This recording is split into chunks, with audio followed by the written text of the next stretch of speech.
হালুয়া রুটির প্রচলন। এখন লাইলাতুন নিসফে মিন শাবানকে কেন্দ্র করে বাড়িতে বাড়িতে হালুয়া রুটি। এই হালুয়া রুটির ব্যাপারে আবার একটা গলত কথা, ভুল কথা মানুষের মধ্যে প্রমাণিত। আমি আমার ছাত্র জামানায় এলাকার মানে এক মুরব্বীর সাথে কথা হয়েছিল, তো মুরব্বী বলছে যে হালুয়া রুটির হাদিস জানা আছে। তো আমি বললাম কি হাদিস বলেন তো। বলছে নবীজি সাল্লাল্লাহু আলাইহি সাল্লামের দান মোবারক শহীদ হয়ে গেছিল উহুদের ময়দানে, নবীজি কোন শক্ত খাবার খেতে পারেন নাই, এর জন্য হালুয়া রুটি এই নবীজি সাল্লাল্লাহু আলাইহি সাল্লাম খেয়েছিলেন।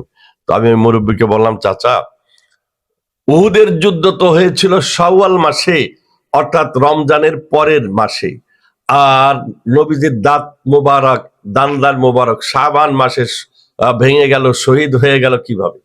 আল্লাহর বান্দা এবারে তো মুশকিলে পড়ে গেছে। আসলে এই জাতীয় অনেক গলত কথা সমাজের মধ্যে আমাদের মধ্যে রয়েছে।